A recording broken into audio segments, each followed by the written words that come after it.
I don't have to tell you things are bad. Everybody knows things are bad. Everybody's out of work or scared of losing their job. The dollar buys a nickel's worth. Banks are going bust. Shopkeepers keep a gun under the counter. Punks are running wild in the street, and there's nobody anywhere who seems to know what to do, and there's no end to it.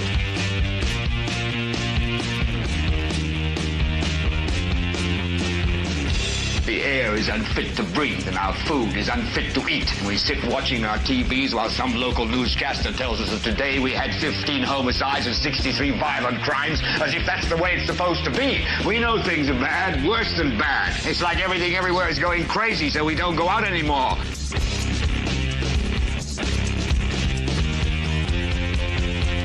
We sit in the house, and slowly the world we're living in is getting smaller, and all we say is, please, at least leave us alone in our living rooms. Let me have my toaster and my TV and my steel-belted radios, and I won't say anything. Just leave us alone. Well, I'm not going to leave you alone. I want you to get mad. I don't want you to protest. I don't want you to riot. I don't want you to write to your congressman because I wouldn't know what to tell you to write. I don't know what to do about the depression and the inflation and the Russians and the crime in the street. All I know is that first, you've got to get mad. You've got to say, I'm a human being. God damn it. My life has value. So, I want you to get up now. I want all of you to get up out of your chairs. I want you to get up right now and go to the window, open it, and stick your head out and yell, I'm as mad as hell, and I'm not going to take this anymore. Well, hello there, ladies and gentlemen, and welcome. This is the 514th episode of the Political Spotlight. Give me just 1 second here. We are trying to get everything ready to go. I know that we are just a little late, but hey, we are here before 10 minutes after when we 9:10 when we normally start. So we are here early in my opinion. Sorry for that. So if we could get a round of applause, that would be fantastic. Oh, thank you. Oh, see, that's wonderful. I love how that works out. That works out wonderful. Here's the laughing audience. Oh, stop. Yeah, that works great. It goes on a little long. Shut up already. All right. Here's the large boo. Ooh. Hello, toxic crew elite force. That's not a very good police siren. I don't know. I don't like that one. And the drum roll's not very good. Hey, I saw that Jim Cramer.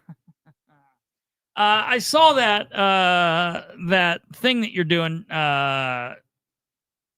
Roger. I will share that places and we'll see if we can't help you out a little there. See if there's not some things we can't do. I think that should be good. I think we'll be able to help you out there. I'll share that and get that going. Look, we got a lot of new sounds. This is things that the studio is now giving us. Hey, we're doing well. I'm doing well. I'm hearing a lot of other good things are happening in Henry County. More and more people are winning suits against the sheriff. So that's always a good day. Let's see here. I think this is all right. So here are the sound effects we have to play around with. Screaming man. Explosion.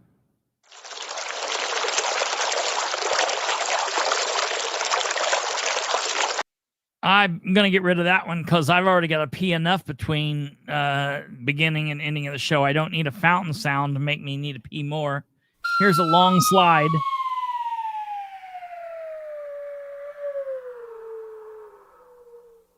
God, that took forever. Here's a punch. What? That was weak. Oh, there it is.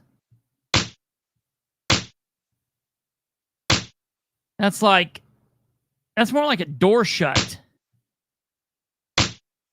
I guess it's kind of a punch. Train whistle. Whoa! Oh, look at this! I hope this is so good. I hope this is good. Please be good. Please be good. Yes! The gong. Hey, look at this. That sucks. The Timu Rifleman. That's no good. That's supposed to be a gunshot. That does not sound like a gunshot. Here's the boo, large boo audience.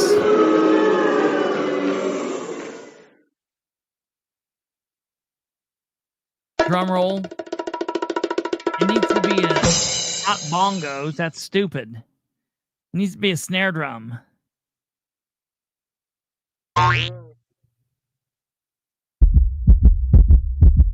There's a heartbeat. Yeah, this is obviously what we need. Well, that's fantastic. I love it. I always get excited to get on here. That dude, that would be amazing.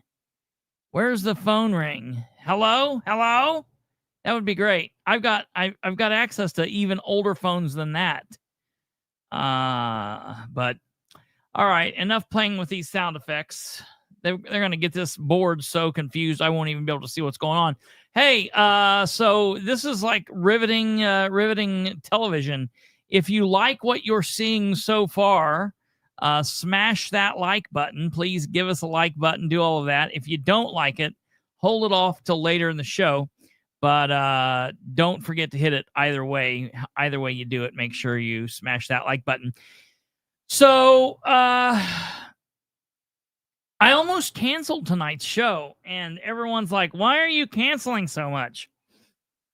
Well, I've been working a lot, and a couple of the things that we've done have been bleeding over into showtime. There's been a couple of times that's happened. And then there's sometimes where it's just like hurry up and wait. It's just hurry up and wait. There's not a whole lot going on. And so it makes it kind of a struggle. But then the other aspect is, so last night, unfortunately, I canceled the show because we had a loss. So a lot of you have seen I lost a pupster, 13-year-old, 14-year-old, best dog in the world I've ever had. Gunner dog. I think, let me see if I got the pictures up here of him. Let me see if I can pull these pictures up here. Let's see. Where are they at? Oh, I haven't. Oh, sorry. I haven't done this one since it happened. So, okay, here we go.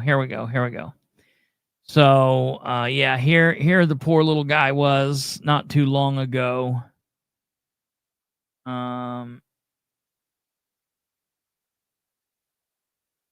Where's this at? Here we go. Here he is. Here he was not too long ago. Really got really old and gray. Can't believe how gray he is, man. It's so nuts. Here he was before he was gray. Here was better days. He liked to sit on this lounge chair like a weirdo here. This was Gunner. He was about 4 during this picture here. We got a couple pictures of him up here. Here he was much younger, being I don't know what he was doing here. See, he always sat like this. Everyone's like, this is the same shoot. No, it's like multiple different days. Here's this bed that he had, but he would never sleep in it. He would always sit beside it. And that was always a weird thing he did. So he always liked to sit like that. There he's on the arm of the couch. Here he's laughing here, doing whatever he's doing. There he's in a red thing. Here he's in a hot dog costume. Here he's got his little head on his paw. So he was a jug a Jack Russell Terrier Pug mix. We had 2 of them. And there he is. And this was there's our 3 doggies. There's the 2 Jugs and the Belgian. And the Jack Russell Terrier Pug mix, they're just the best breed in the world. It was great. And they both had these weird little personalities, but Gunner was like my dog, like my soul dog. So he was cool. But here he is chasing some water, jumping for water. There he is with glasses on. Looks like a little distinguished gentleman, like a little black man. He's really cool here. I like him. Here he is with me in black and white. Good picture. There he is. He was such a really happy dog, but he was like really always took pictures where he looked like he was sad. He wasn't sad. He just always took pictures looking like he was sad. See how sad he looks here? He was such like a good little dog, but here he is, looks all sad. Here we are sleeping. Here we are sleeping. There he is, laying under the blankets. See, here he's happy. Here we're happy. Here he is. Look at him, like getting all sad looking. There he's getting a little white under the chin. Here he is doing his best Dirty Harry impression right here. So, yeah, I told everybody it was a lot harder than I thought it would be. I didn't figure it'd take so long. Holding his head underwater took about 25 minutes longer than I thought it would. So it was definitely harder than I thought it would be. But at the end, he only fought for about 15 of those 25 minutes. So it wasn't a little bit of dark humor. We obviously didn't drown him, but so yeah, that's why we canceled last night. So I apologize. We're dealing with that. Dealing with the loss of a pup's not ever good, especially when it's like the right time. You know, it's never the right time, but you know, when they're in pain and they can't get up and you're doing all of that thing. And, you know, it's always like, well, I'll take him tomorrow. I'll take it and do it tomorrow. We'll do it tomorrow. But you don't want to prolong that pain. And it's, you know, that's the whole thing. So you got to do the thing there. And then it's like, do you take him and bury him somewhere? Do you get him cremated? Because like the kids are getting older and they want parts of him. And I would like, you know, we're divorced. So like, you know, I wanted to keep him, but the kids, I let them keep him because there were kids involved. So she kept him, but he was always my dog. So I'm going to get a little box of him somewhere, some little ashes, Gunner ashes, maybe turn it into a diamond or something. So, yeah, right, Stumblefoot. That's exactly right. So, yeah, that's that. So I guess I'm gonna have to do the whole morning thing. I need to go get me another little companion dog that'll like just always be up here, let me pet him and do whatever. So I'll be on the lookout here coming up soon. But you know, just went through it 3 weeks ago with our kitty. Yeah, never a good time. Never a good time. I've been through a couple major pet losses, and it's never a good time. I would say this was probably one of the hardest because it was the pet that I like most bonded with. So yeah, it's kind of tough, but it is what it is. I'm just not a big cat man. I'm not a cat man. I'm not a cat person. Just not a cat person. So it'll be a dog of some kind. We'll see. I'll introduce you to him. And I've never really been one dog person. Like if I've had a dog, I've always needed like 2. I've always needed 2. So I've thought about going and checking out the Muncie shelter. I don't really get along too well with Josh Talby. I honestly don't have a problem with him, but we used to communicate frequently. And then like the minute that he got hired by the Ridenhour administration, he deleted me off all of his social medias. He blocked me from everything. And so really, really, really strange there. But I thought about going there and seeing what's going on. I've never been to ARF. I tell you what, no, I lied. I went to ARF one time when they were in the building that Scott Alexander now has. And I didn't like their presentation.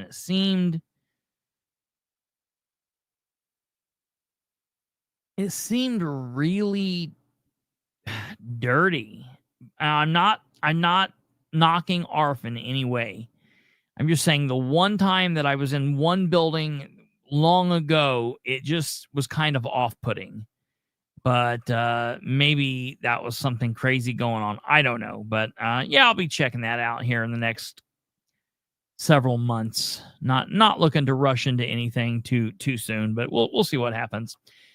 Okay, so I'll be honest. There's so much going on right now. Politically speaking, there is so much happening. There's so much going on with the redistricting situation at the state level. Of course, a whole lot of our elected officials at the state level just recently got back from Washington, D.C. I was hoping that the elected officials that were going would have looked down upon J.D. Prescott and wouldn't have thought that he was important enough to go. What do we got there? What's that?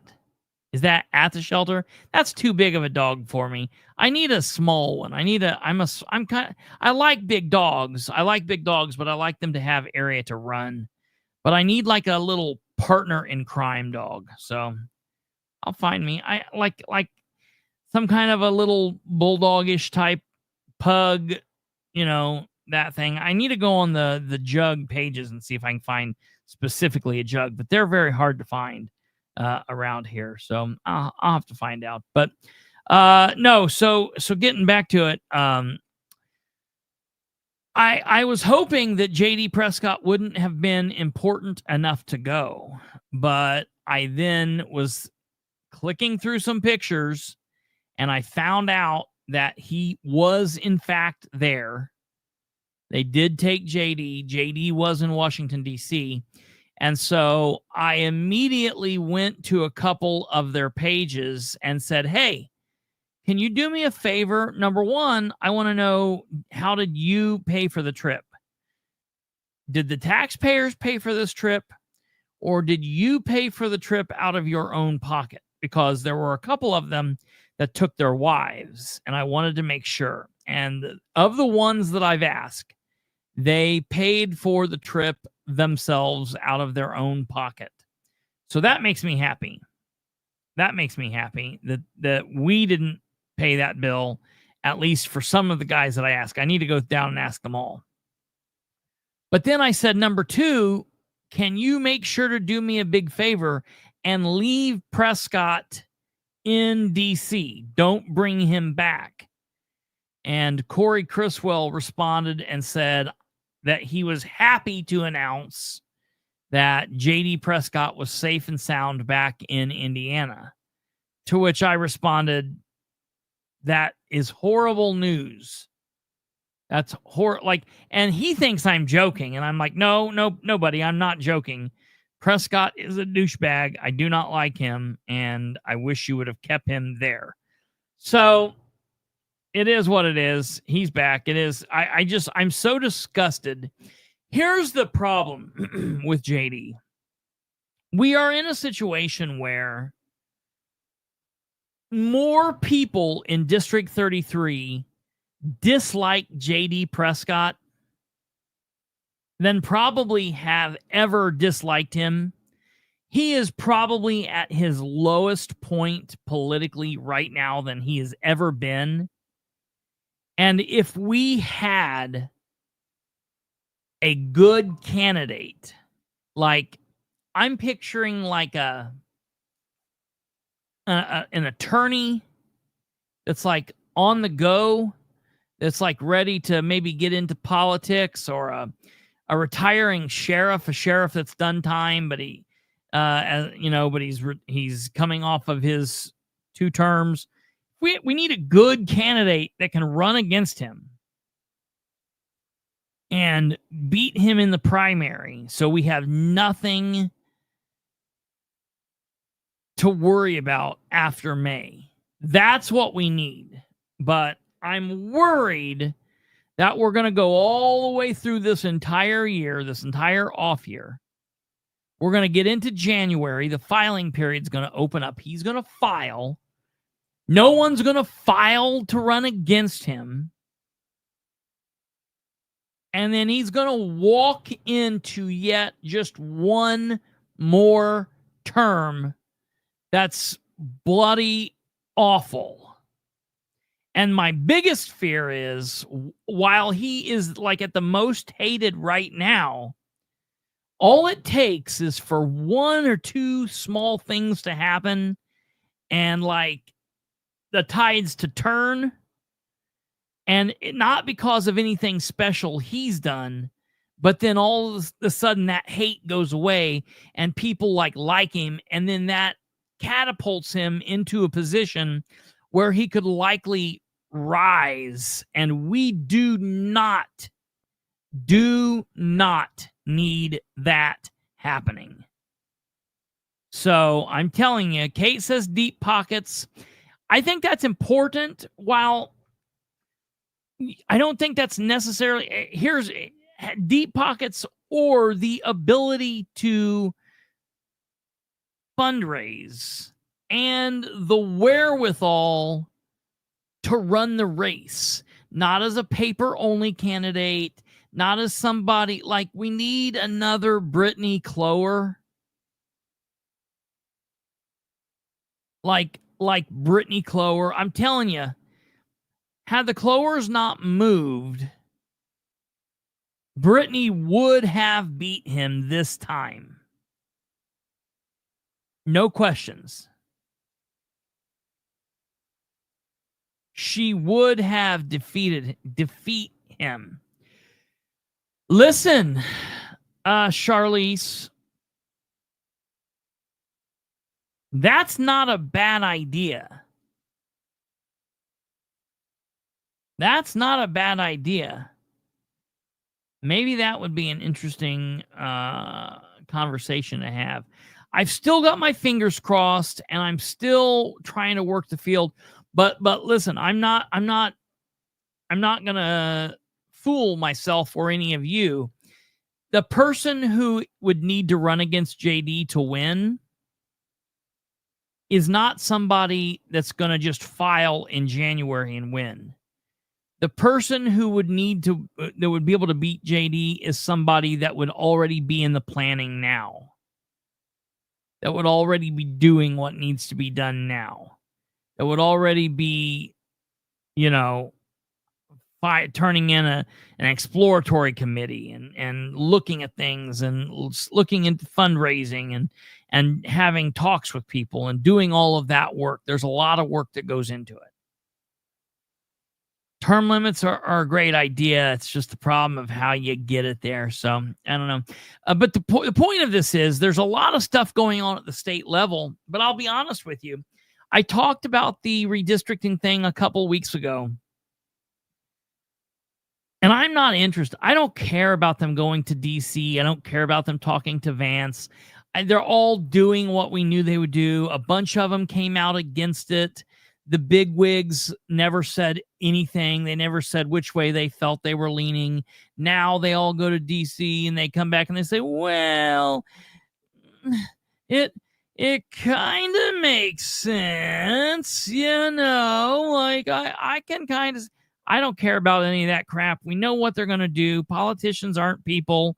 They're all going to jump on board. They're all going to do that thing. I'm waiting until the special session is called. I'll talk about it when the special session is called, and then we'll talk about it. And the only reason to talk about it at that point will be to shit on Governor Braun for being such a gutless, spineless weasel who didn't think it was important enough to call a special session for property taxes, but then he calls a special session for this nonsense.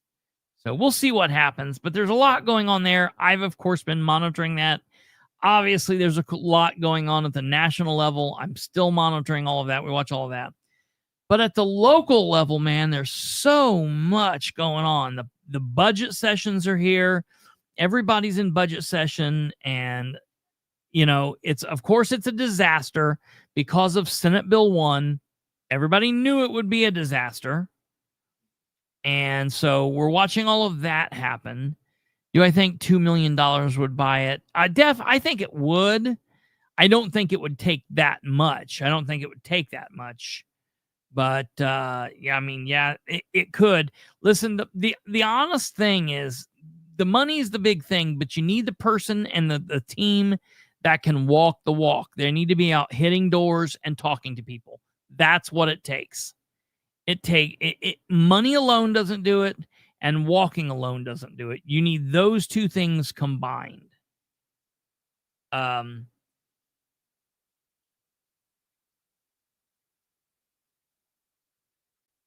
So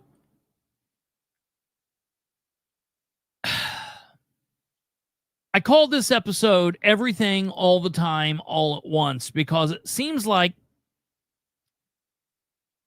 there's nothing really worth talking about for an entire show, but there's all these little bits that just keep coming in. They're like gnats that just keep bothering me, that I'm having to worry on and deal with and talk about. There's all the crap going on in Madison County, which I'm watching. I'm like, I can't talk about water anymore. I cannot talk about water anymore. It's bad. It's not bad. I don't know what's going on. It's a bad deal. Something needs to happen. We need some honest to God concrete proof. We need some shit going on. We need to figure out what is happening. I understand the powers that be. They've got ulterior motives. We need to figure out what's going on. Like the story with the trailer park, that's a big deal. People getting sick, people having bad shit going on. Look, it doesn't take much. I mean, I'm convinced that the elected officials in Alexandria, they don't know what they're doing. I am convinced that the elected officials in Madison County don't know what they're doing. Now we got to figure out a way to get in there and to bust that up, to get rid of those people and to do better. We've got to have a plan. Okay. So that's going on. I'm keeping an eye on that. Obviously, keeping an eye on the budget situation in Madison County because it is a shit show. Watching the budget situation going on in these other counties, carrying on with all what's going on there. I'm definitely interested in what's going on in Delaware County. Delaware County's budget process starts next week. Obviously, Monday's off because of the holiday, but it starts Tuesday and every other day after that. I'm definitely interested in what's going on in Delaware County because of everything that's coming to light right now. We have a new mental health addiction facility that is going to be ready to rock and roll and supposed to be ready to open up and be operational next year. Delaware County does not have the money to fund it. I don't know what they're going to do with that. I don't know what can happen. I am so interested about what is going on there. Okay. But listen, before we even worry about what is going on at the Delaware County Mental Health Crisis Center, whatever they're going to call it, I am more worried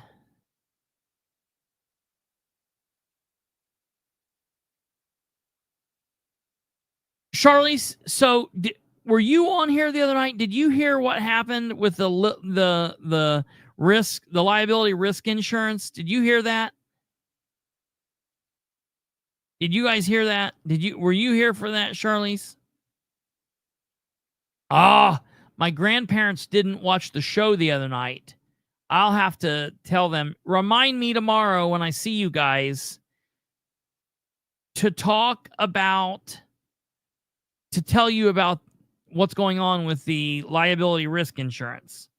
Because you guys missed that on the show, and we're not going to get like full into it now, but remind me to tell you tomorrow when I see you what's going on with that. So before we get into everything going on with the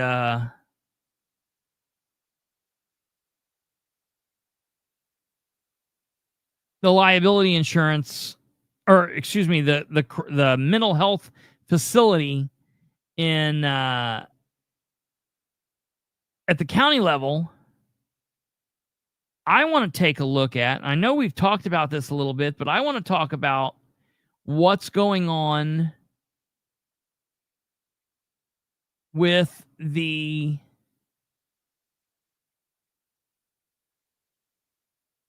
crisis center in the city. I think that's a problem that we need to talk about. So look at these, and I know it might be a little hard to see, but I want you to look.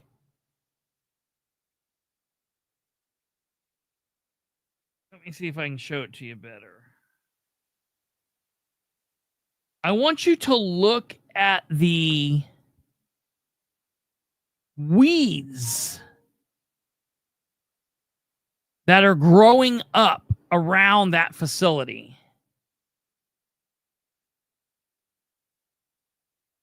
Look, they're like taller than my waist. Okay? All the way around it, man. All the way around it. It looks like it's abandoned. It looks like it's abandoned. Okay? Look, all the way around. All the way around. Look. This is the parking lot. This looks like utter total shit. What is happening? What is going on here? Well, maybe there's a lack of cars. There, Kate says she's more worried about the lack of cars. Maybe there's a lack of cars because there's a lack of care and concern. Maybe because they turn people away who are actually having crisis.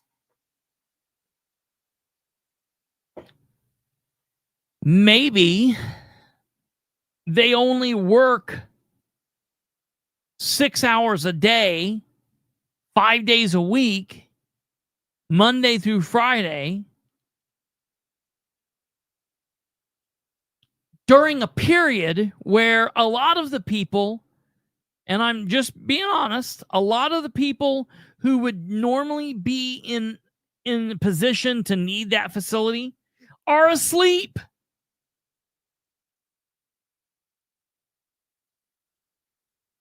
Yeah, Tweety Bird, in fairness, there's always a car or two there. Sometimes there might be 4 or 5. They're the workers. They're not the people there.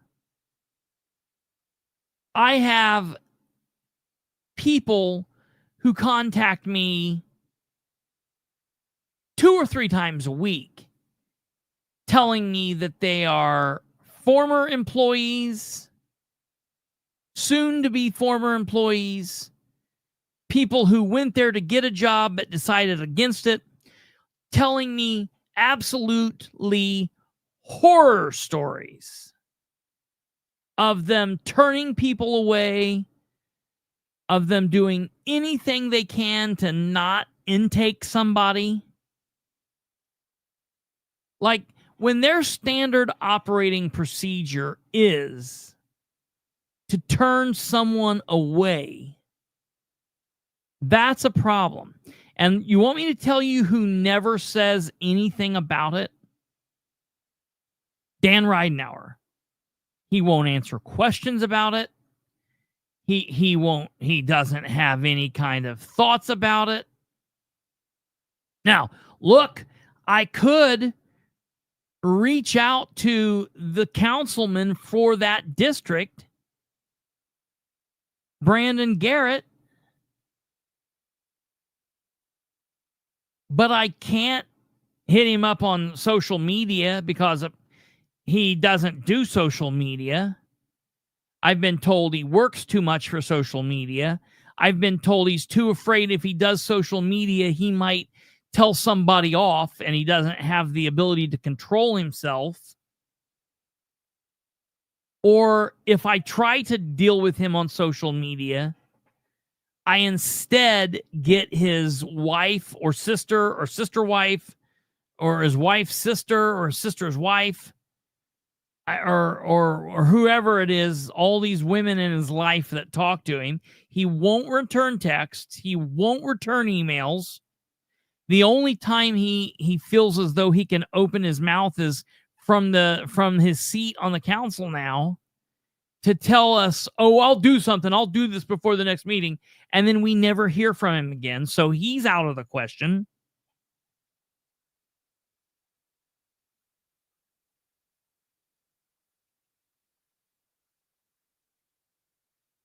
So in my mind, I just say we say to hell with the crisis center. It's a lost cause. It's like the Southway Plaza.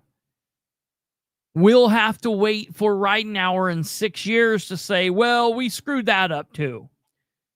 The former Chevy site is in horrible conditions. Yes. It absolutely is. It absolutely is. I went by there. I took pictures of it. Matter of fact, I've got pictures of it too. It's funny that you mentioned that.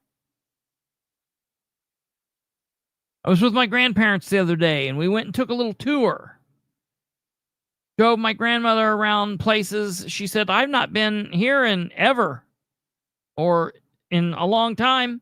Look at this. Here's the Chevy plant, the old Chevy facility. This looks like a legitimate forest. Like if you opened this up and went in there, like I would feel like you could put up a tree blind and hunt deer. It might be deer with 3 eyes and 7 legs because of all the contamination, but it would be deer nonetheless.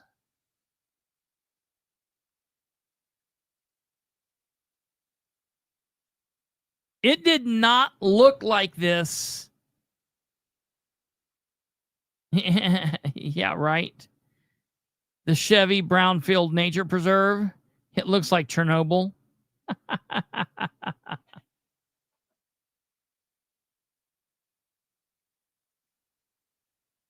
Chernobyl's cleaner than this. It's a shit show. Let me tell you where else is horrible.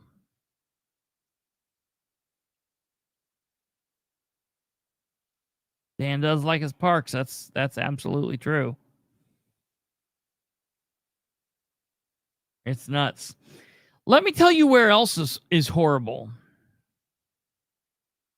And Charlize, you might have something to say about this.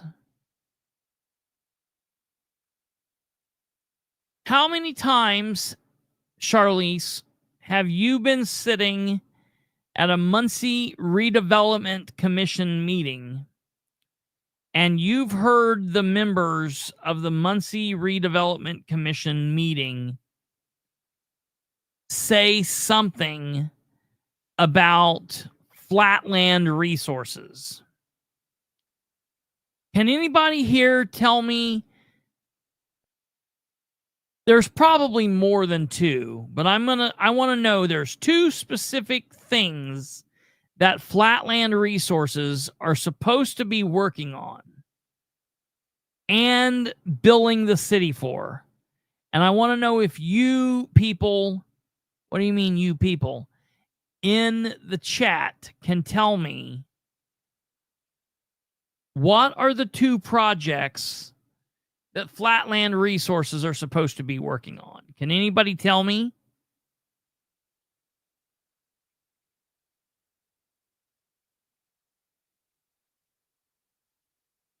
See if anyone knows. All right, Kate's 1 for 1. Oh, Charlize is 1 1 for 1. So they picked them up. So, okay. The Point has workers periodically. Yeah, Charlize, you're correct. The Point, I have seen workers at the Point periodically. Now, Chris Bunner got them both. Till Pond and the park, the Point Park across from City Hall. Stumblefoot with one of them. Yeah, I've seen workers at the Point. But you want to know what I see them doing? I see them moving something from one area to another area, and then moving it back and hammering a hole and filling a hole and digging some ground and filling some ground. I don't know what they're doing. It looks the same as it's looked all summer, basically. But yet,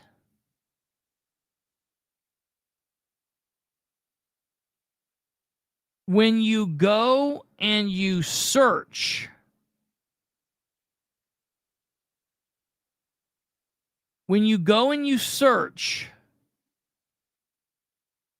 the claims, I'm going to show you here. Give me a second.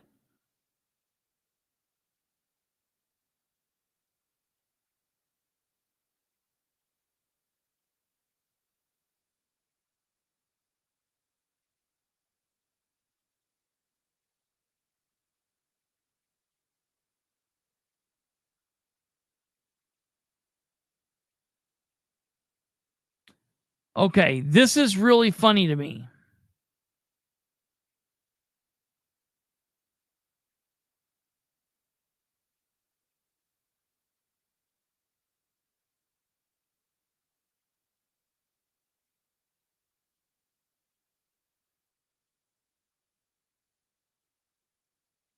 I want to show you this here, if I can.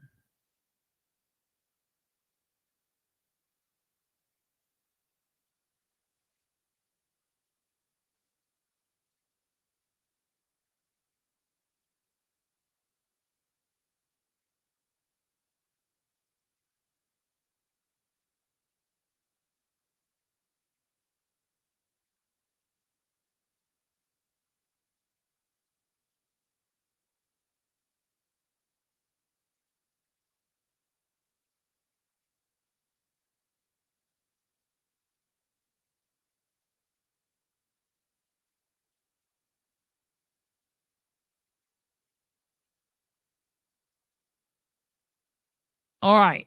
So this says Flatland Resources, $6,000. They've paid Flatland Resources for Till Pond Park. Now, it's my mistake, my bad, my mistake. I totally screwed this up. Because the other day when I was in there, my grandparents and I actually drove in there. We drove into it. We drove down Tillotson and we drove down 12th Street. And then I was like, let's go inside and take a look and see if they have any kind of anything over here. What do they have over here? They should have. There should be a lot of stuff over here. Okay. So I want to take you and show you something. Okay.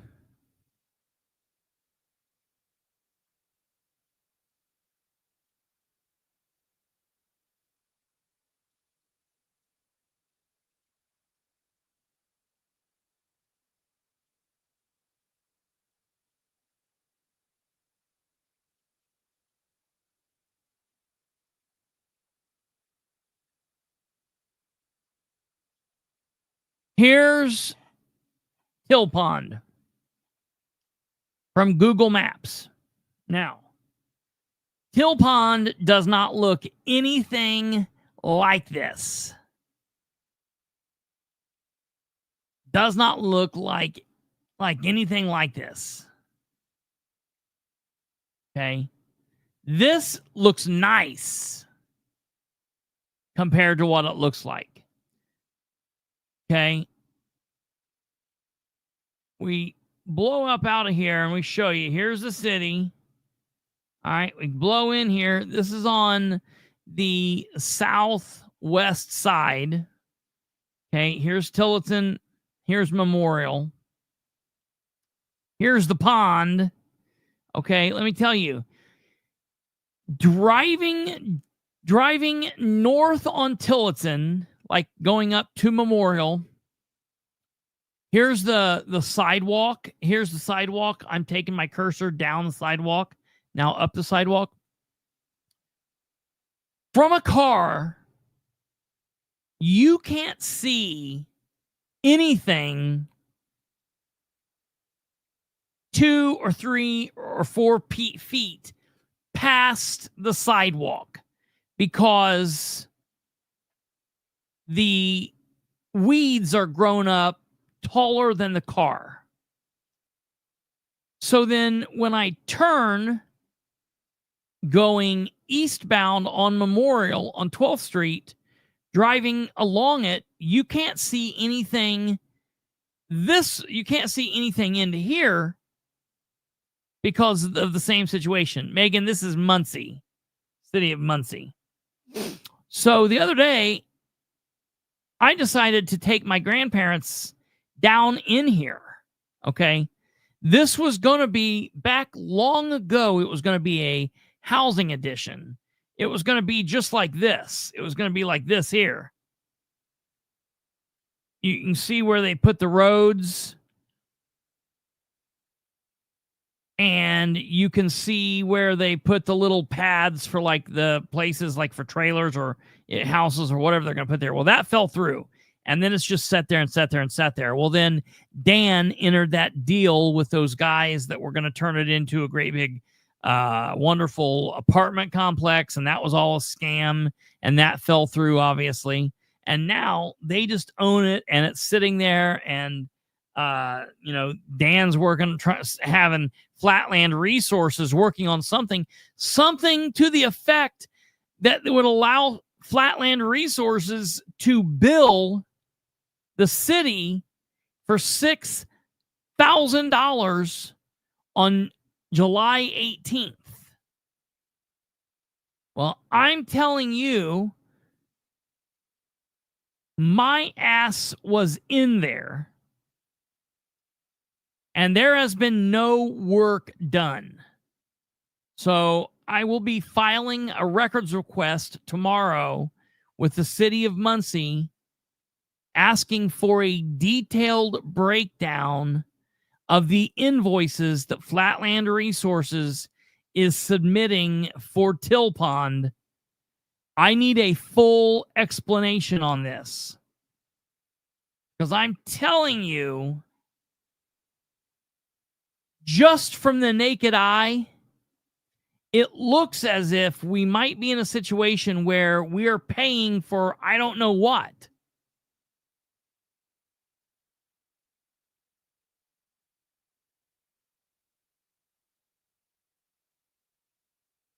There should be a monthly status report given to each of the MRC commissioners at the MRC meetings on all of these projects. I'm going to get a hold of the company as well. I'm going to do both of these things because we need an answer here. Now, it was my mistake. I didn't get pictures, but I will get pictures tomorrow. I will get pictures tomorrow.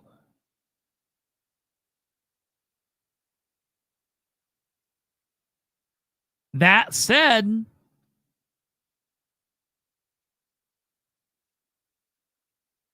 something is happening at Point Park.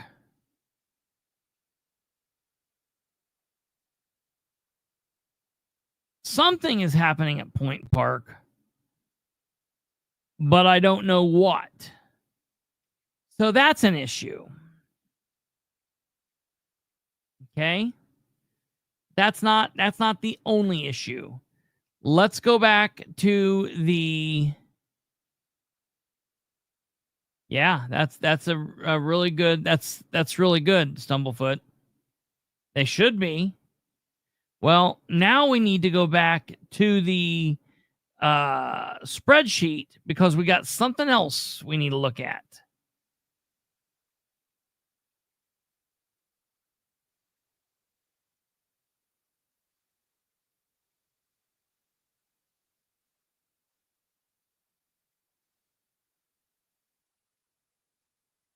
Okay.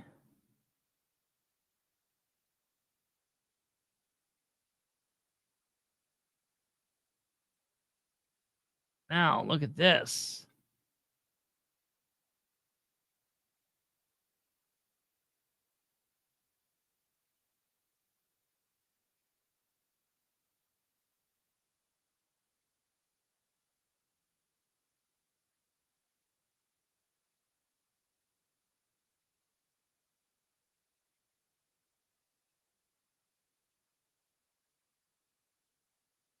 Okay, let's take a look at this.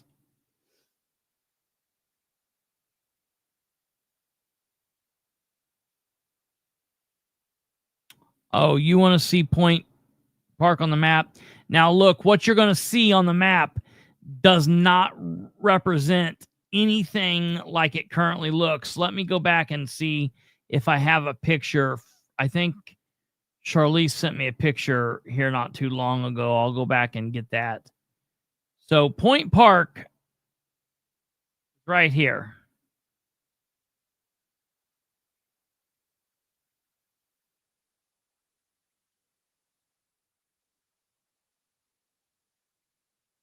So here's City Hall. Isn't what private property? EJAC. Isn't what private property? The area that the area that I was talking about at the area that I was talking about, Till Pond.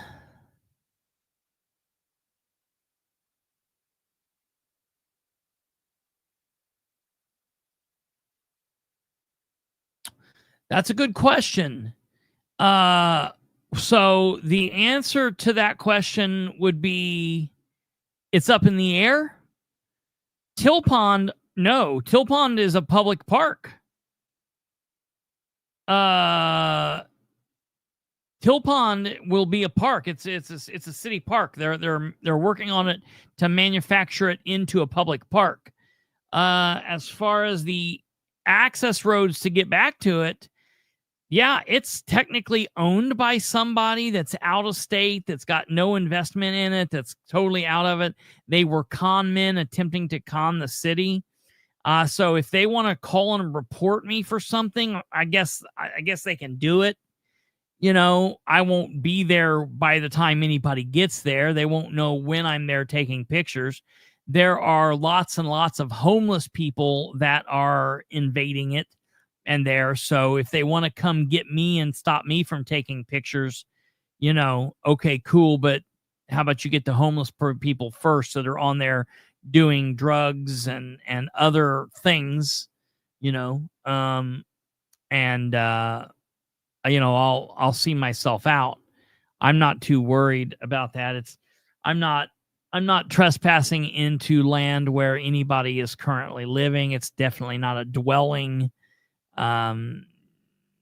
You know, it's, in my opinion, it would be very similar to a parking lot. So, call Spicer for permission. I got his number from when you guys like were connecting. I was sitting there and whatever happened there, I think I got his number somewhere. That's hilarious. Yeah, it's not a bad. I'm not worried. I don't know what the deal is with that, but I know people fish back at the Till Pond, and technically it's been a public, in my opinion, it's been a public park since 2021 when Dan first started talking about it being a public park. So I'm not too caught up about it.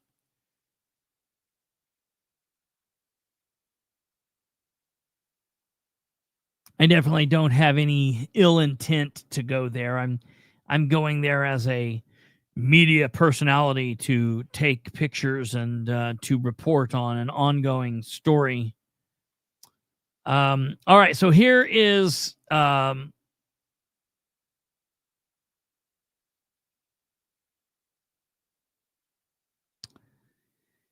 yeah, I don't know what the adding parts but cutting the budget.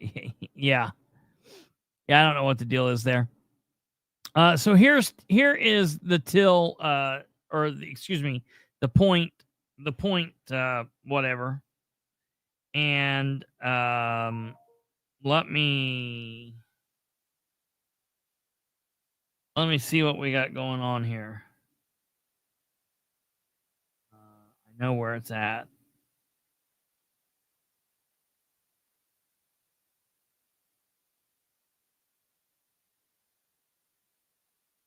Because someone I know, that's all the way back in May. That doesn't work.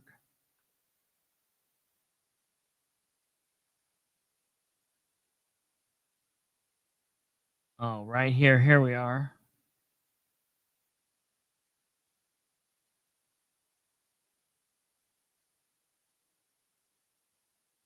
Ah, Charlize, I knew you sent me pictures of that not too long ago. But I guess I got rid of them. Oh, well. Anyway, there's not... Yeah, right, Tim. There's not too much in the way. They've busted up this pavement. Let me see if I can show you on the street view. I don't know if they have the street view. Oh, yeah, right here. Look at this. Damn. Yeah, look. Here's a street view. And let me tell you, it's basically looks just like this. Yeah, here, this is perfect. Look at this. This is great. Here's Point Park, and it looks like this. Yeah, Charlize, if you can get me some pictures there, that would be cool. If you would take some pictures. In your mind, though, do you think it looks much different than this now? I don't think it looks much different than this right here.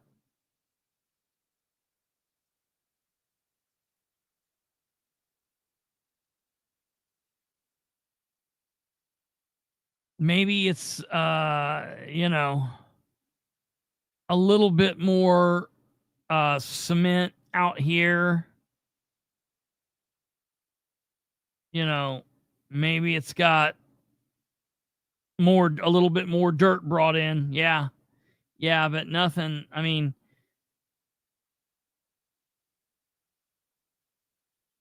I don't know. Now, their billing specifically spoke about Till Pond. The $6,000 said nothing about Point Park. It was specifically about Till Pond. So that's the deal there. But now moving off this and going on to another situation that I have been reviewing and I'm very concerned with and will continue to be concerned with is obviously this little issue here.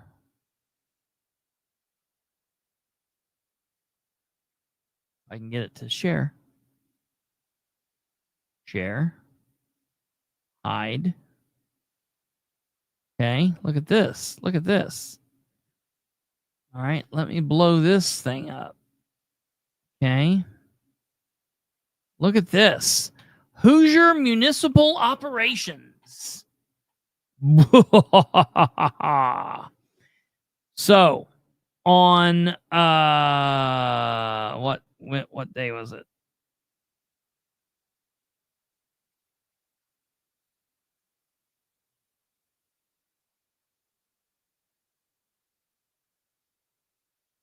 On the 11th of July,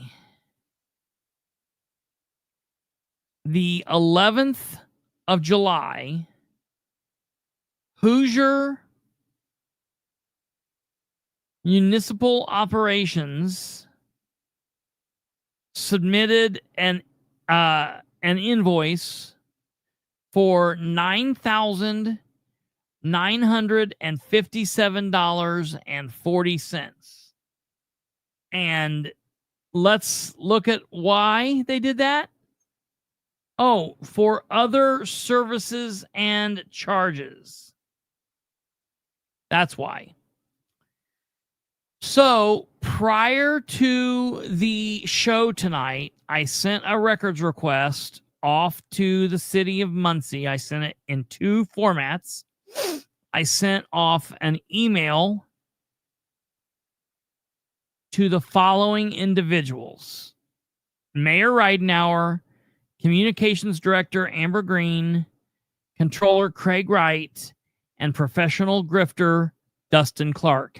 And I call him Grifter in the email. That's what I call him. And what I sent to them was the email that said,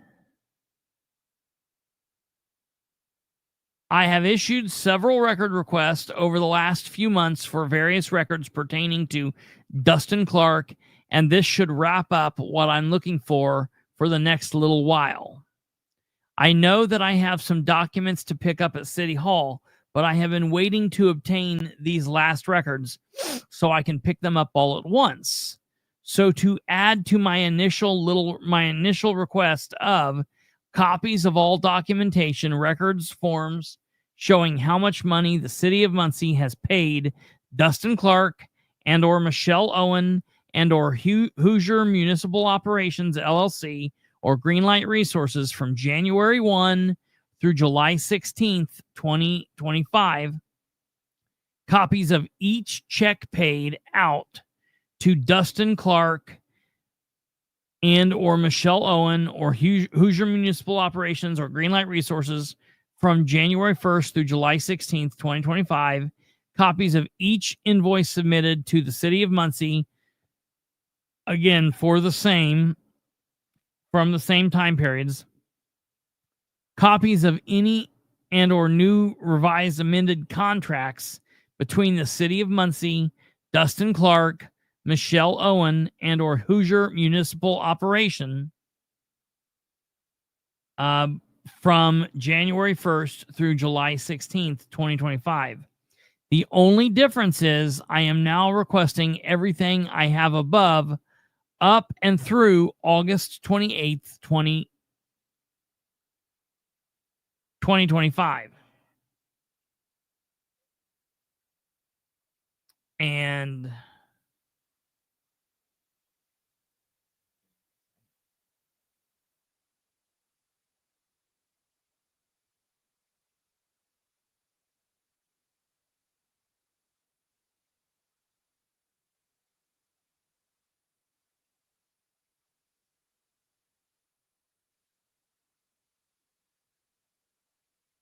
whoops.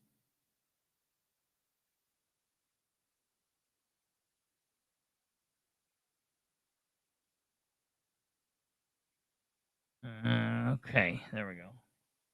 I had to fix a date. I say that amount one more time. 9,000. See it. I'll go back to it. It is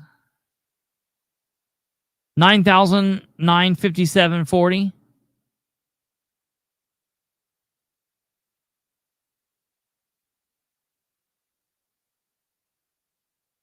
$99.57.40. So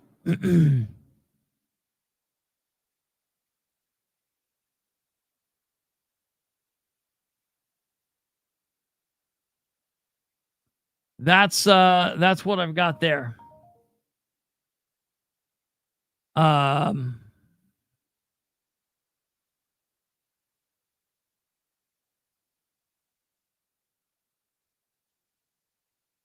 Hopefully it won't take long to get that, because when I have requested his last couple of record requests, they've got them done quickly. So I'm hoping the same zest is there to get this information to me, because it seems like that's how it's been for the last little bit.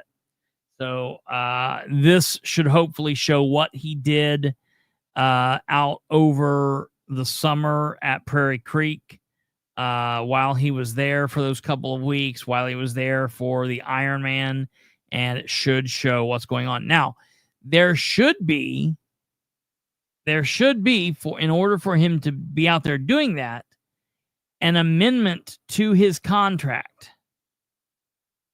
But I don't believe I'm going to find one. And if I do, I'm sure it will once again, like they've done in the past, be backdated. And if and when it is, I have information that will be able to prove that. So we'll see. I hope they're not that dumb. That would be stupid for them to be that dumb, because that would be like the second time with the same person with the same thing that they've tried being that stupid. That's very true, Stumblefoot. I know exactly what you're talking about. And that's very, very, very, very true.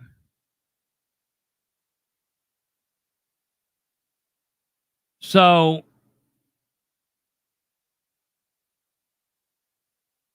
moving on from there, hey, is Jeff Hager here? I don't know if Jeff Hager's here or not. Jeff, did you ever get that figured out about the Board of Works? I was hoping I provided you what you were looking for there with the Board of Works. Okay, so as far as the budget goes, I sent an email today requesting the proposed budget. I've sent it to the administration. I've sent it to the council. We'll see which one provides it first.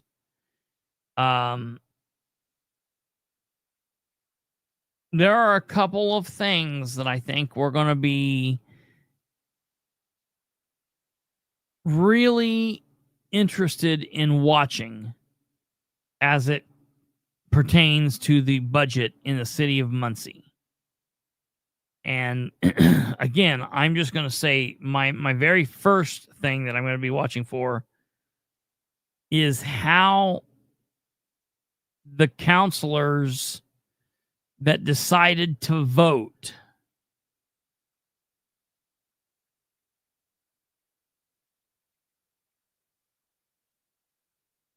last year voted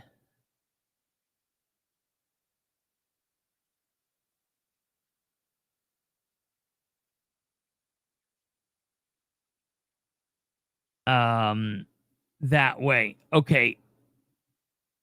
So that's I'm gonna be waiting on that. Okay, let me answer Eric's question here.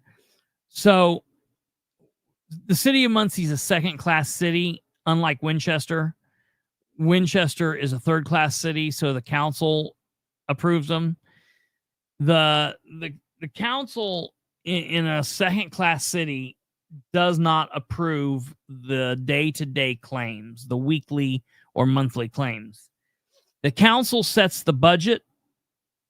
They put forward the budget, and then it's the Board of Public Works and Safety, or the individual boards of the Board of Works and the Board of Safety that approves the specific day-to-day billings of the city. So the council doesn't approve in a second class or a first class city for that matter either. But that only happens in a third class city. Even though a third class city still, well, a couple things you got to think about with AI. Number one, AI is just not always correct. I mean, it's just sometimes they're going to say dumb things. Number two, the specific wording that you are wording in that you're asking, like can you type out the specific question? Like, what are you asking AI specifically? What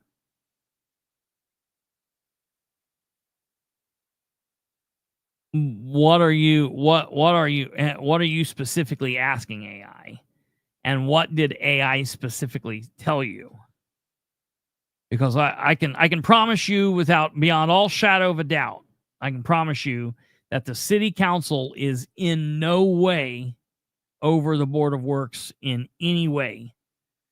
They've got nothing to do with the Board of Works at all. The only thing that the city council does in a second class city with the Board of Works is they can vote on an ordinance to separate the Board of Works and a Board of Public Safety. They can make those two separate boards, but that's the only thing they do. The mayor is the person who staffs those boards, or the one single board, and it's those members that then approve the day-to-day, week-to-week billing of the city. And the only thing that has to happen is all of the agencies that fall within all of the offices and the departments that fall under the expenditures for what the Board of Works approves, they just have to stay within the budget. Obviously, they can't go over the budget. If they go over the budget, that is when they would have to go back to council to get a new appropriation. And we do see from time to time department heads going to council and asking for an additional appropriation. We do see that happen. Not frequently, but it happens, several times a year. It doesn't happen every month, but it happens enough that it's something that it happens. So that's what goes on. But yeah, the Board of Works is completely set up by Indiana Code, which is set forward by Indiana General Assembly, and it's pretty standard. Often more than it should. I just think it's funny right now that there's a whole bunch of talk about Dan and how he's going to use edit next year. And, it's like he's going to be looking at the whole thing is, it's like, man, because of everything we're doing, we're not spending edit the way that we truly should be. Because we spend it on so much of his shit of putting out all these fires that has happened, or paying for people, or paying for things that Dan specifically does with edit. That, if I were mayor, I wouldn't do that. Or, in my opinion, a good mayor wouldn't do that. Yeah, right. Kate.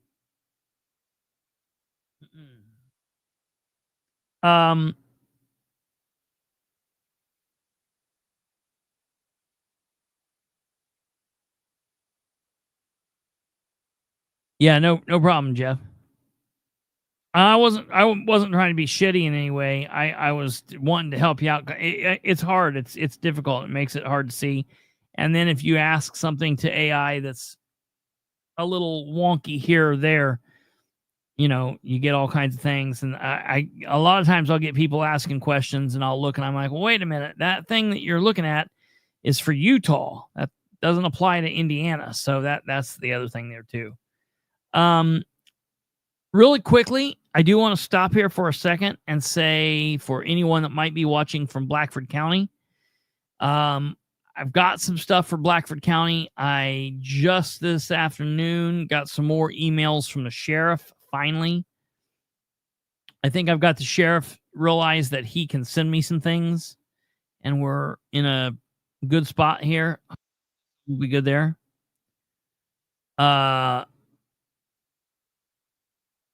And so I was hoping to be able to do a show tonight on Blackford County, but we're still not there yet. So it'll probably be next week. It'll definitely be next week because tonight's Thursday.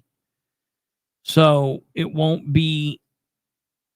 I don't have anything for you tonight. And it's just because I'm having to go about this slowly. I'm not done looking into Blackford County. It just comes when it comes. But there will be more, and I promise you I'm not leaving you guys hanging.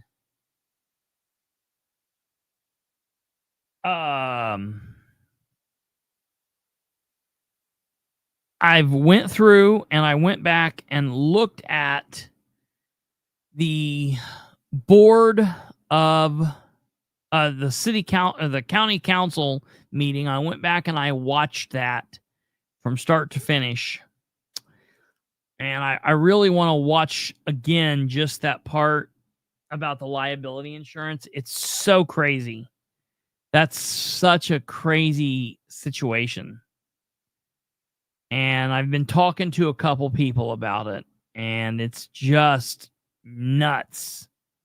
I have not had a chance to have a heart-to-heart with Cants about it, but I want to do that. I want to talk to Brand and find out what's going on. All I know is the county is in a world of hurt. And it's going to be interesting to see how they complete this budget process. It's going to be a wild ride.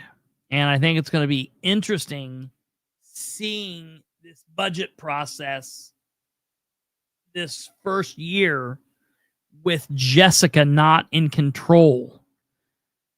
I think that's going to be interesting because for the longest time, it was Scott Alexander. And then, since he's been gone, it's been Jessica. And now it's going to be, it's going to be Whitehead. And I don't know that he has it to do what he needs to do. I think it's going to be really interesting to watch what goes on there. I don't know. What else? I had we might as well go through and watch the Board of Works. It was a pretty quick meeting. Might as well watch the Board of Works meeting from yesterday. As Stumblefoot, not Stumblefoot, maybe it was Stumblefoot or Alva said, one of them said earlier that they paid claims to GM. They paid claims to Greg Martz, GM Development, yesterday. $1 million. $1 million. $1 million. $1 million. EJack, I was talking to Toxic Leet Force Crew, saying that, and I guess it's not specifically like he's been taking losses. In my opinion, it's losses within his legal battles. He's settled 2 tort claims where he's paid out substantial amount of money. There's been another case or two that has settled. The judge ruled in favor of our summary judgment and ruled against his summary judgment. And Sproles had to unblock me, and that action, unfortunately, Sproles' action cost the taxpayers of Henry County an amount that I cannot disclose. Think about this for a minute. They have put on a non-disclosure on the amount that I got. I have been in a couple of different legal battles doing what I do with municipalities, with governments, and I've been in one that didn't put a non-disclosure on anything. It let me talk about every aspect of everything.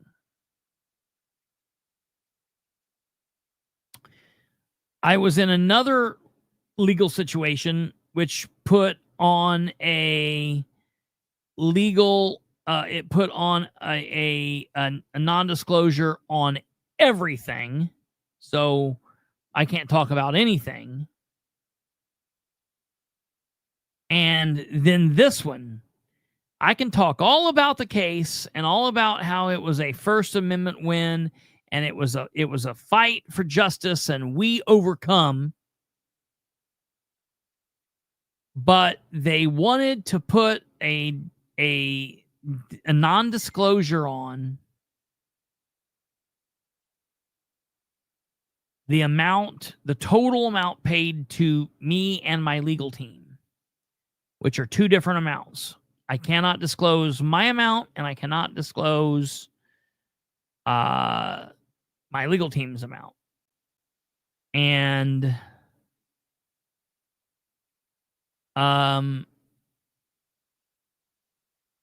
Eric said, "Can a person?" It's not on my case. The situation would be court record, but it's federal courts. My case is state, so it's a federal deal. And I guess all I'll say to make sure I'm well within the scope of the law is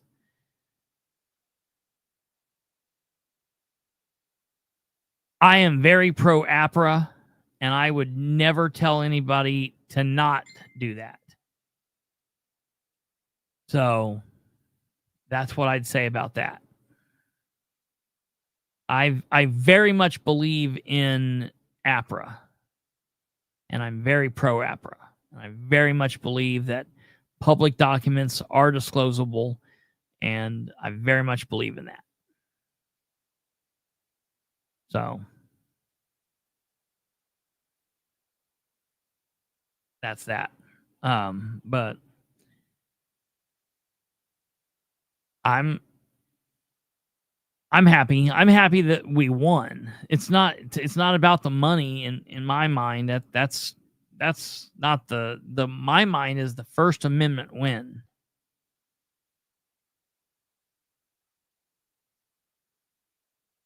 And here's the deal. Here's what sucks. Because I even thought about that beforehand. And matter of fact, just signed off on this. We can't do it as a team. So like I've signed off on you saying it, Brando saying it, and anyone else connected to me. But I'm glad I just told you that. This is the first time I've told you. I'll talk to you more about it when we get off here. But so yeah, Sproles is having a rough time. I guarantee it. I guarantee it. So, and I wasn't being shitty. I'm glad we had this talk because. But I listen. It doesn't hurt me to say. It's not hurtful to say, like, I need you to think about that. Like, I want people to think about what that means. Like, think about what that means.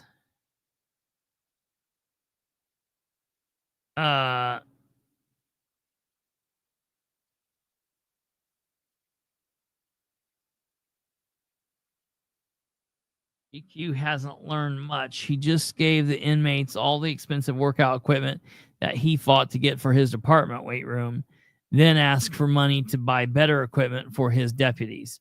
Oh yeah, well that's because he never liked that equipment that they got. That happened right like as he was coming in. Remember when he did that? That's exactly.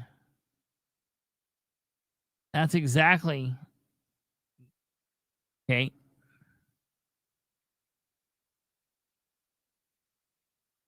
Yeah, it was like $60,000 or $80,000 in mirrors, dude. That dude is a total nut job. Eric, what was there some fight about it?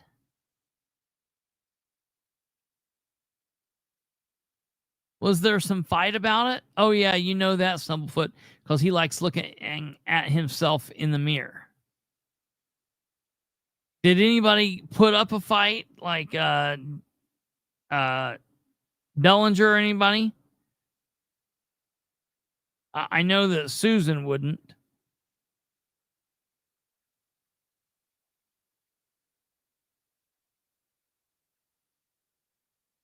He kept the mirrors. No fight, just a first and a very long pause with two asks for a second to pass it. Who did the who gave the who made the motion and who gave the second?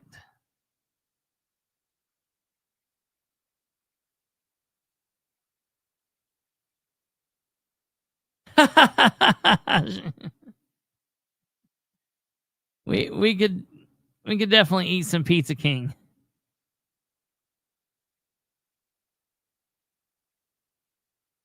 You mean buy each of you at your own individual, your own Pizza King, like the store?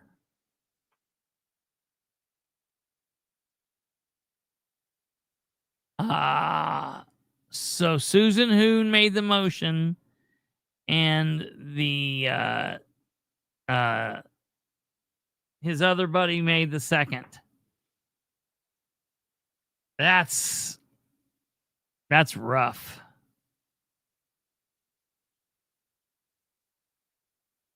So I think there was one more thing that I wanted to talk about.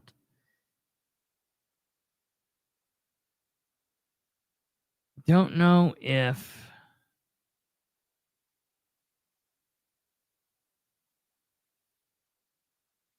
yeah. No, that's all right. Eric.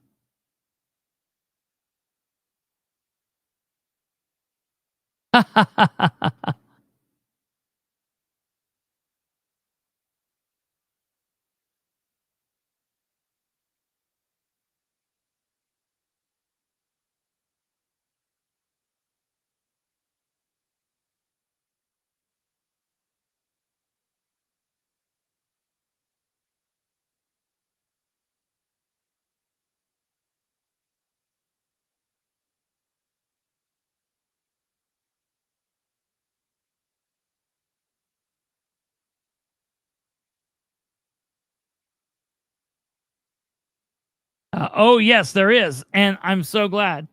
Give me, yeah, the doc can help with that. There is one other thing I want to talk about. Give me just 1 second here.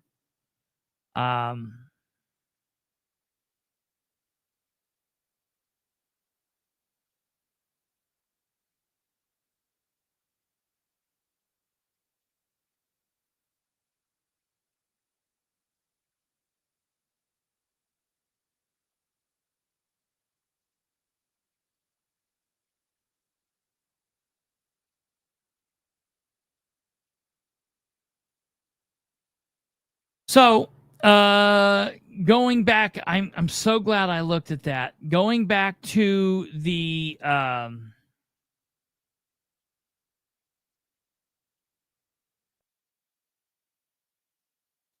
situation concerning the fire department from the other day.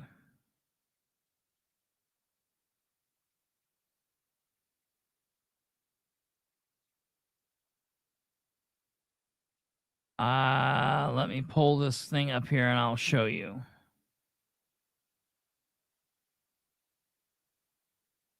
I got to pull this up so I'll be able to show you the right thing.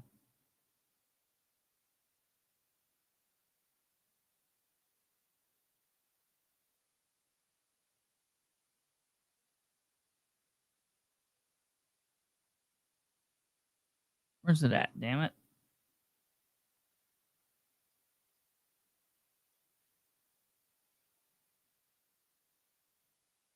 Oh, yeah, right here. Okay.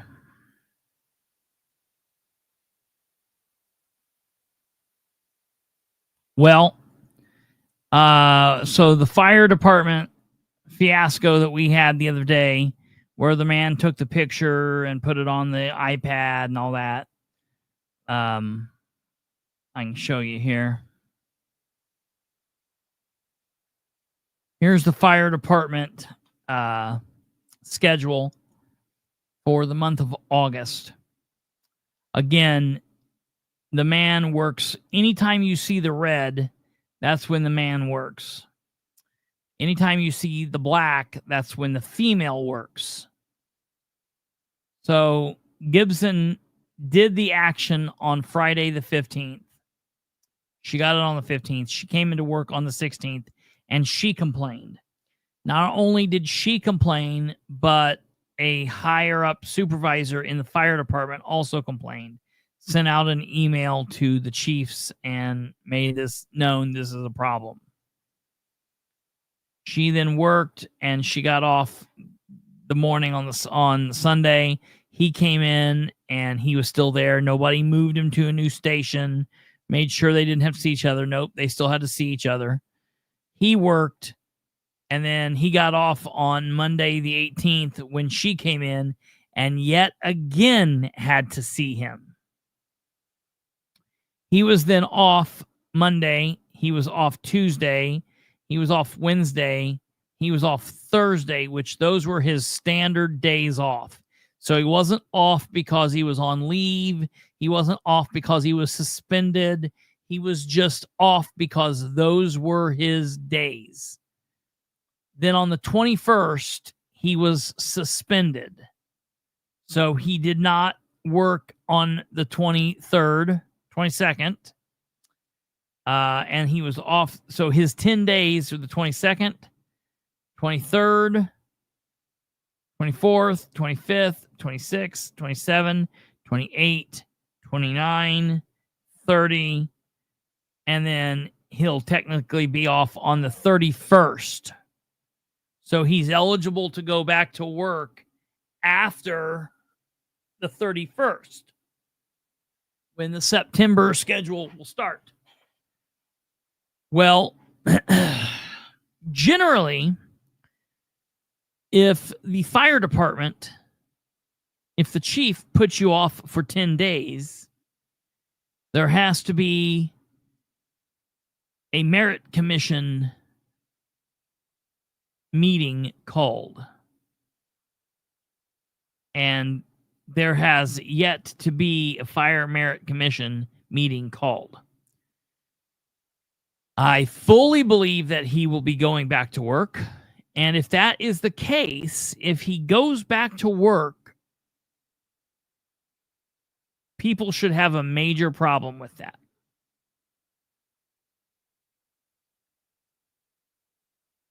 They already handled another incident similar to this in a very different way. They made it very public, very personal, and they got rid of the guy lickety-split. Fired, terminated, bam, boom, bam. So the question would be, why is this person being treated differently? So we'll have to monitor this. We'll have to see what goes on here. this is a problem. It could very well be a problem. And again,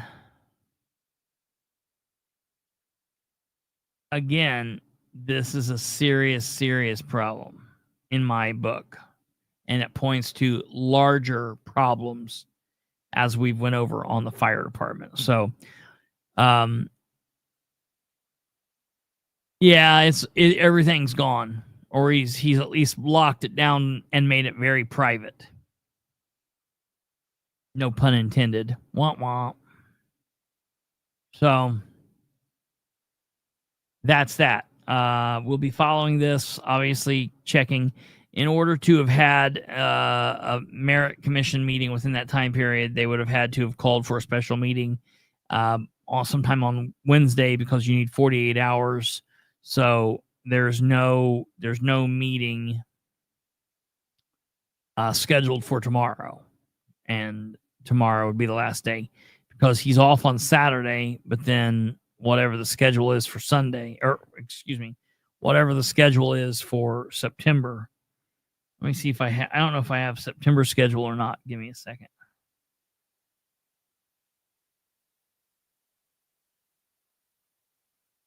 Let's see.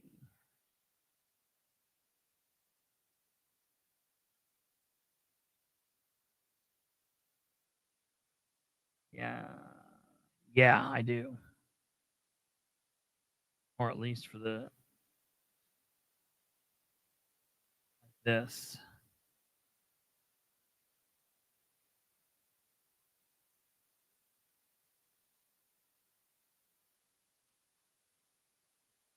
Do it like this.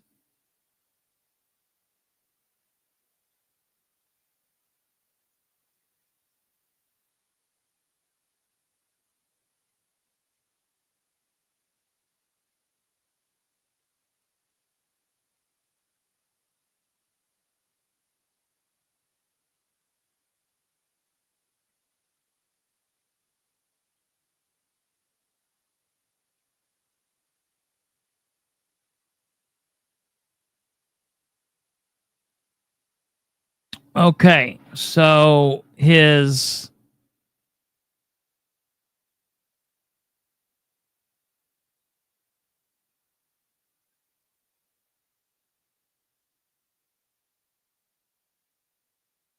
you see it? Is it up there?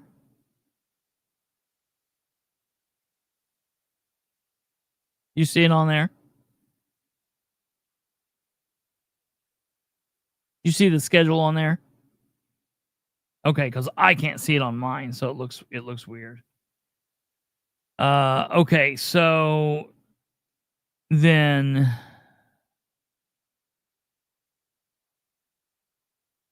hold on, let me take a look at this. No, I knew it wasn't. What's going on here?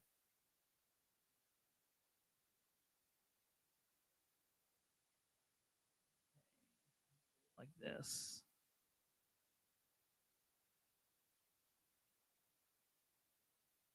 Damn it. Oh.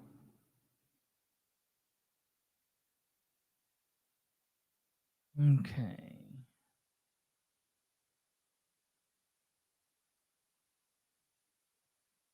I didn't think. And Kate was shaking her head.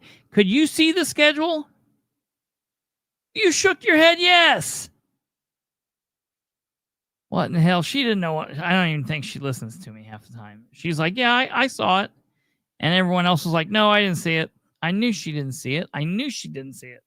That's nuts. Can anybody see this now? Can you see that now?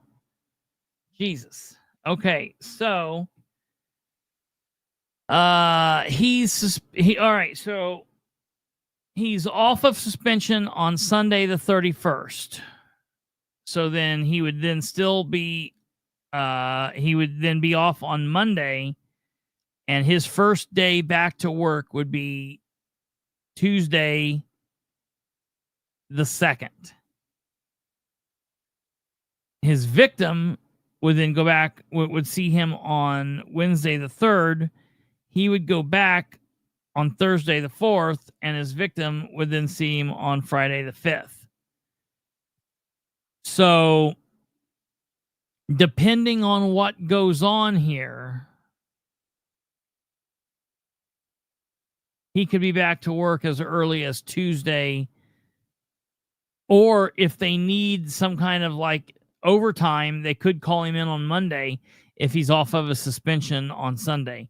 So we'll have to look. I have people that'll be letting me know what goes on, when he'll be back, what's going on with that, and I will keep you guys posted about that.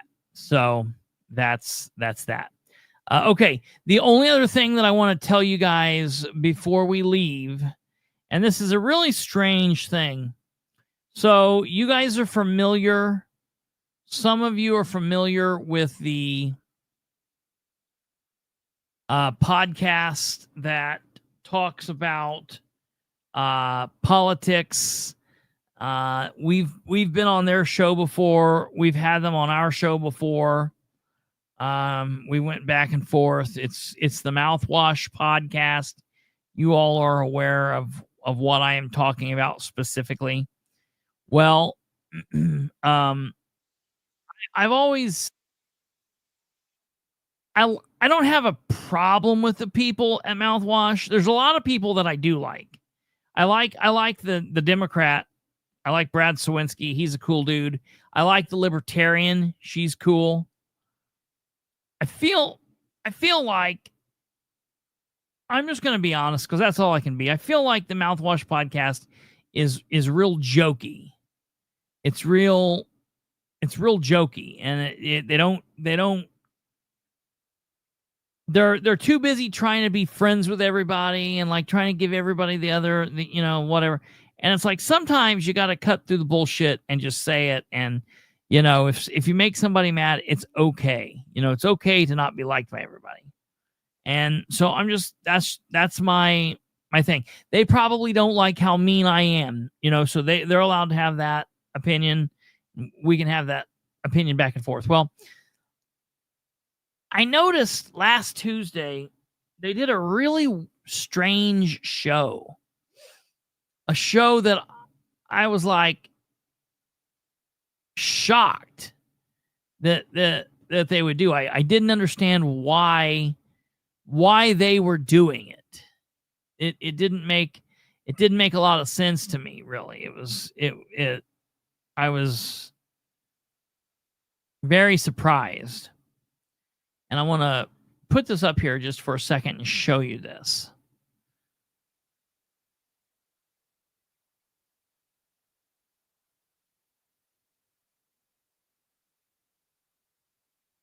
Okay.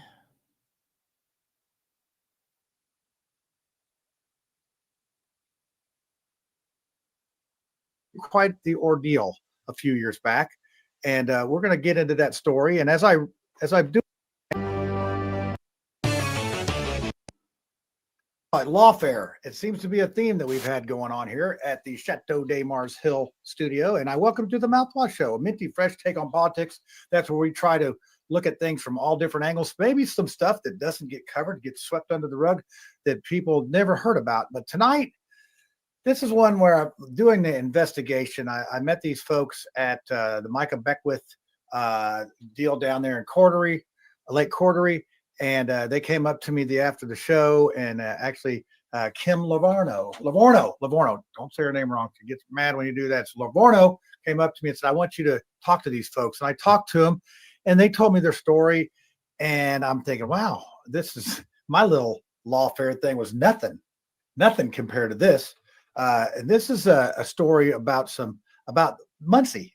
Muncie politics, a lot of people know, has been a little interesting. I did go to Ball State from 82 to 86. And even back then, everybody knew that the Muncie politics was a little bit suspect. But this gentleman tonight, we're going to talk to him and his wife. And they went through quite the ordeal a few years back. And we're going to get into that story. And as I'm doing my investigation on this, I talk to people. I talk to people from the city. I have a call into the current police chief, but it didn't get done. And, hey, I'm a bricklayer during the day. And, I have a lot of stuff going on. I'm not full time on this. I don't get paid to do it. We're just doing this to keep you informed on what's going on, give you an honest assessment. And we don't have anybody pulling strings on us here. We don't have anybody telling us what all to right, do. So it's like, all right, get to it. What are we doing? We're, So as they come up, we see here, and some of you may or may not know who this is. This is an old friend of mine, Joe Krasha, his wife Beth. Joe Krasha is a former Muncie City police officer. He was a sergeant, and he got wrapped up in the whole police corruption thing that happened back in 2019, 2020 with Chase Winkle and all of that. And I gotta be honest, when this happened, I was blown away. Okay. Because I've known Joe Krasha for 25 years, 20 years. And when you talk about somebody that is an above the board, no nonsense, don't get on with silliness and goofiness, this is Joe Krasha. Joe Krasha, if you look at him, he looks a little funny. He looks red and his eyes look like white. He kind of looks like a reverse, like raccoon. It's because the dude runs like 20 miles a day. He's always been like that. He runs every day, always, all the time, forever, in the cold, in the hot. And he's either sunburnt or windburnt. And he always looks like this because he wears sunglasses, and he's always looked like that. He is a straight shooter, 1,000%. And when I found out that he got swept up in this, it was like a gut punch. I was like, what? And what they said he didn't make any sense. He did not beat anybody. He did not help anybody beat anybody. He was not part of that. Matter of fact, he wasn't a part of the whole thing where like he wasn't like friendly with the former chief of police. He wasn't friendly with the chief of police's son. So the Winkles, that wasn't part of his bag. He was a cop. He went to work. He did it. He was a sergeant on midnights, which is a hard shift. People don't like working it. He always worked it. He worked a lot. But they said that he falsified police reports. It's what they said he did. And I was mad at him. I was mad because I thought, man, I don't like that this guy did this, because I counted this guy. I was a good cop. I did not hurt people. If I punched a suspect, it's because that suspect was trying to stab me. Or if I rolled around and fought with a suspect, it's because that suspect was fighting me, and it was because that suspect had just knocked his mom's teeth out, or just strangled his wife, or he was punching somebody else. Or, if I pulled a gun on somebody and I was ready to squeeze the trigger, it's because they had a gun that they weren't putting down. I didn't plant drugs on people. I didn't falsify police reports. I was above the board. I was a damn good cop. And I consider this guy a good cop. And I was mad when he got caught up in this. And I was like, damn, why did you do this? And so it was what it was. And they just went away. He did 11 months in jail. He was looking at 30 years. Okay. He was looking at 30 years. And he did not want to take a plea. He wanted to fight it. But a lot of times happens in state courts, definitely happens in federal courts. They ran him out of money. He had no more money, and he had a family. He had a wife. He had kids, didn't want to make them homeless. And so he finally and eventually made the decision, the tough decision, to put his family and their needs above his wants. And so he took the ride, and he went to federal prison for 11 months. During that time, his mother died, his father died while he was inside. He had a heart attack. A lot of shit happened with this man. A lot of crazy shit. Was not involved with his son's senior year in high school. I mean, missed out on a lot of stuff and just had to deal with that shit. You know, I've lost my father. I couldn't imagine being locked up in prison and not getting to go to the funeral, or, you know, having to deal with that in prison. That would be crazy, you know. And I'm going to be honest. I don't know 5 years what. He didn't do 5 years. He did 11 months. What are you talking about?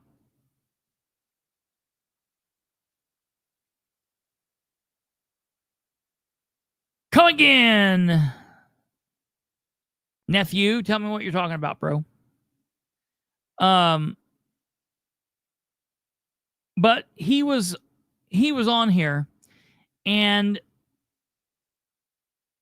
I feel like he's got a story to tell, and I would really like to delve into it.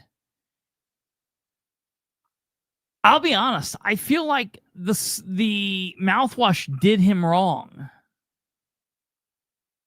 I don't think any of them really truly knew enough. Like, they got him on here, and they didn't even know how to say. They didn't even know how to say, like, police brutality or excessive force. They kept stumbling over those simple words, and they kept doing what the mouthwash always does. They, like, joked around with him, and, like, you could tell, like, you see this face on him and his wife. Their faces looked like that the entire time. They never broke a smile. They weren't there to joke around. They were there to like talk serious and to be serious and to talk their shit out.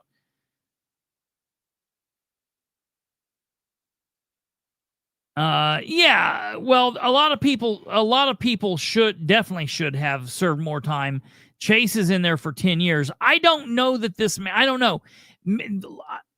Here's where I am. Here's where I am. I am on the line.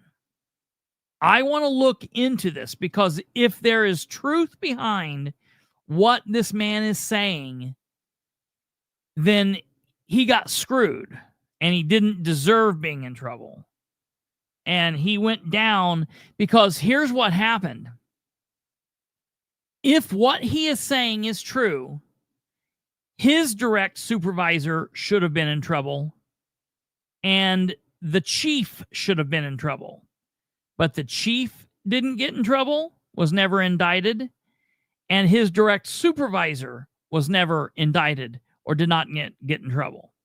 So it's like there are some things here. So here's where I'm at with it. I'm not in a position where I'm going to say, oh, poor Joe, he got taken advantage of. And I'm not in a position where I'm going to say, they should have thrown the book at him harder.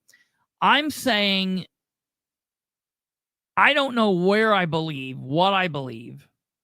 And I would like to look into the situation and review it.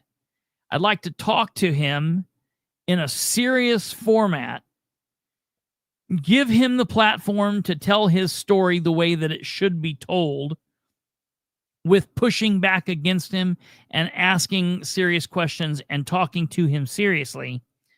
And then at the end of that conversation saying, yes, you got screwed, or you deserve what you got, and you actually should have done more. I'm willing to say either one of those at the end. I have not made my mind up yet.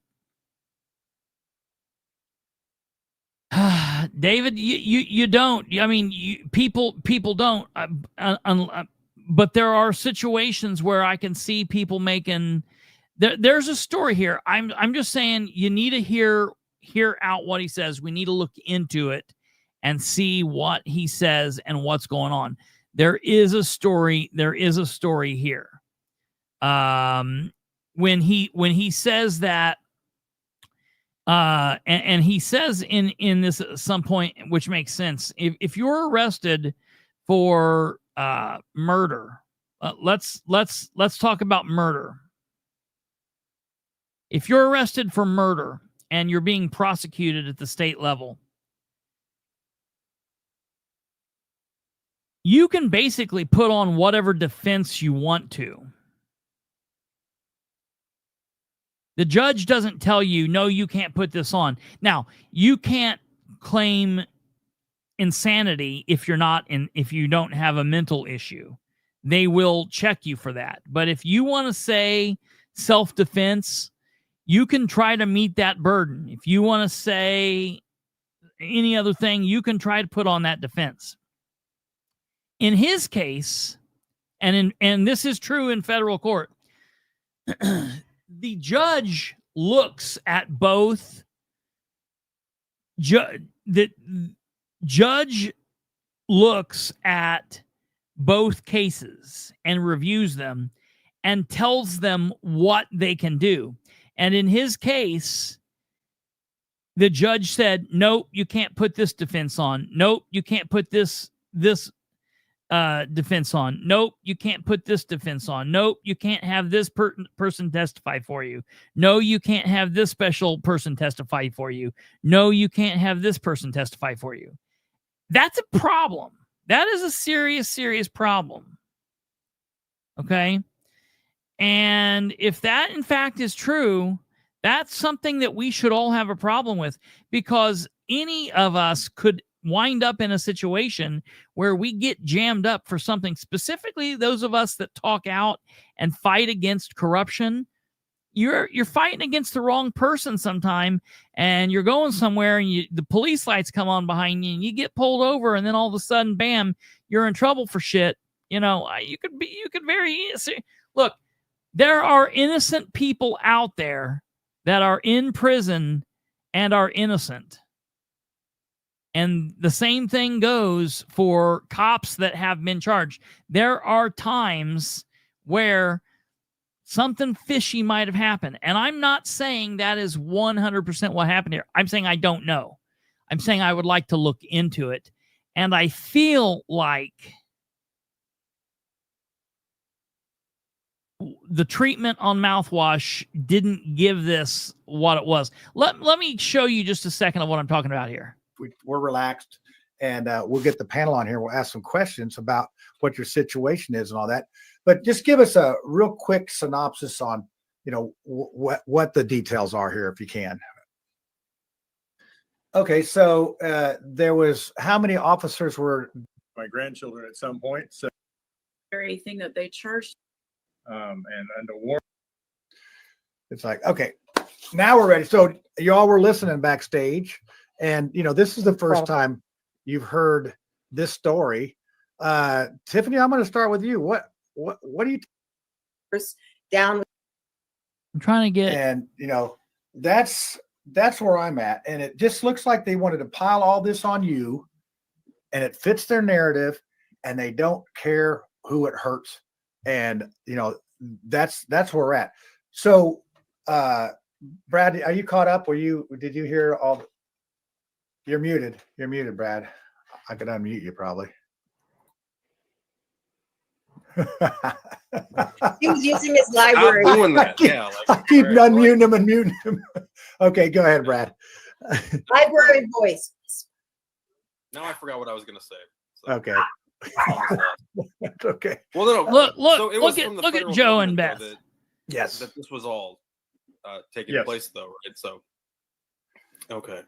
And I think you sort of just got globbed in with everything, because, I don't think that having the notation of it being a officer, what is that, where they beat the assailant, police brutality. Excessive force. Thank you. Yeah. Yeah. Yes, Excessive this- force. Oh, sorry. Yeah. Sorry about Jesus, what? They're No, all but just with- screaming different shit. Nobody can think of police brutality or excessive force. It's the topic of the show, and you got no one. What? with excessive force, like I'm sorry, I just completely forgot what I was going to say. Go on to somebody else. Listen. I forgot where I was going now. I'm still trying to get unmuted here, I think. So Yeah, that's all right. We'll come back to you. Wow, that's the first time. Tiffany, you're not going to jump on that with Brad and give him a hard time Well, the best time to kick a man is when he's down, but I didn't want when he's muted. But- Best time. They have him on here for about an hour, and out of that hour, they spend 48 minutes talking amongst themselves. So all I'm saying is, I'd like to have this guy on. I'd like to give him our treatment, ask questions, be serious, approach it seriously, talk to him, look into it. And at the end of the day, look, if we feel like he did something, we'll tell him we feel like he did something. Hey, yeah, you deserve what you got. Or if we think he got screwed, we'll listen to what he says and we'll tell him that. I just feel like we need to, I feel like that would be appropriate. So just wanted to give you guys a heads up. It's kind of weird. This just popped out of nowhere. I don't know why all of a sudden he's on their show. Why? I mean, they're really in Indianapolis. I don't know. They normally don't cover a bunch of Muncie stuff. He says he met him at Micah Beckwith's thing. I don't know what's going on. Just really kind of funky. This just popped out of nowhere. And so I thought, I'm interested. Yeah, you're right, Kate. She does look annoyed. I just thought, here's the deal. When this first happened, this completely flabbergasted me. I thought there's just no way that something's wrong here. Then I was mad. I was mad because I was like, dude, you let yourself get caught up in this. He'd never been in trouble before. He had a stellar career, no complaints, was a disciplinarian on the department, like stopped people from doing stupid shit. It didn't make sense what he's accused of. And what he says kind of paints a picture of maybe something fishy was going on there. So I'm going to reach out, see if they're interested in coming on and talking seriously about what's going on here. And just thought I'd give you guys a heads up, let you know that might be coming up here soon. So I will let you know. The guy in the upper corner, he calls himself a Democrat. I feel like he's more libertarian than he knows. But yeah. So, all right. Well, I just thought I would give you guys that heads up. So if you're interested in that and you're interested in that story, keep on the lookout. So, all right, ladies and gentlemen, that's going to do it for us. I appreciate you guys tuning in. We had a couple days off. We'll just see you on Sunday. I've got to talk to Catherine about what happened at the meeting. There's a lot of stuff going on with the budget thing over there, and obviously everything going on. So I'll keep you guys posted. You guys have a good evening. Have a good rest of your night. Have a good last day of the work week tomorrow. Have a great weekend. Stay tuned in, obviously, to the social media.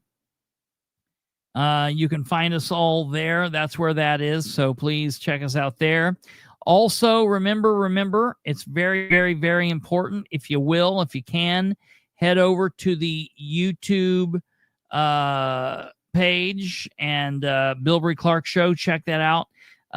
Subscribe there. Do all that shit. That would be great. We have a show that's going to air on Saturday, September 27th, 2025 at 3 p.m. What were you saying, Kate? Something big? Anything big? Anything important? Okay, nothing down there. All right, so there's that. Subscribe to the show here. Hit the like button. Do all that shit. And we will see you Sunday night. All right, you guys take care. God bless. Have a good one. And goodbye.